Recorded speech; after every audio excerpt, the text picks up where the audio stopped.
രോഗങ്ങളെ കൊണ്ട് ബുദ്ധിമുട്ടുന്നവർ, പ്രയാസപ്പെടുന്നവർ, ഒന്ന് ശരിക്കിരിക്കാനോ നേരാവണ്ണം നടക്കാനോ കഴിയാത്തവർ, ഒരുപാട് വേദനകളും യാതനകളും സഹിച്ചുകൊണ്ട് ജീവിക്കുന്ന ആളുകൾ നമ്മുടെ കൂട്ടത്തിലുണ്ട്. അതിനെല്ലാം പരിഹാരമായിട്ടാണ് ഇന്ന് വന്നിട്ടുള്ളത്.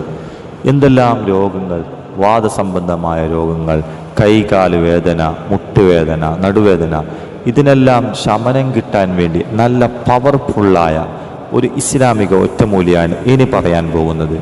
ഈ ഒരു ആത്മീയമായ ടിപ്സ് പ്രിയമുള്ളവരെ, രോഗങ്ങൾ മാറാൻ ഇനി പറയാൻ പോകുന്ന കാര്യങ്ങൾ നിത്യവും ചെയ്യുക. നമ്മൾ അതിരാവിലെ സുബ്ഹി നിസ്കരിച്ചതിന് ശേഷം ഒരു ഗ്ലാസ് വെള്ളമെടുക്കുക.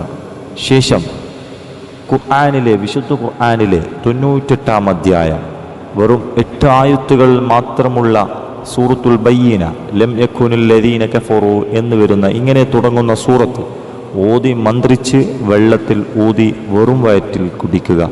പ്രത്യേകം ശ്രദ്ധിക്കുക, രാത്രി ഉറങ്ങാൻ കിടക്കുന്ന സമയത്ത് ഇത് ചെയ്യാം.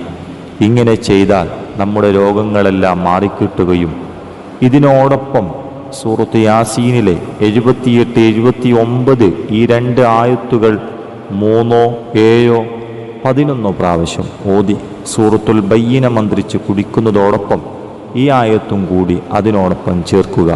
നമ്മുടെ രോഗങ്ങളൊക്കെ പെട്ടെന്ന് ശിഫ ആകുന്നത് നമുക്ക് കാണാം. അള്ളാഹു തൗഫീക്ക് നൽകുമാറാകട്ടെ. ഈ അറിവ് മറ്റുള്ളവർക്ക് പകർന്നു കൊടുക്കുക. അസ്സലാമു അലൈക്കും വറഹ്മത്തുള്ളാഹി വബറകാതുഹു.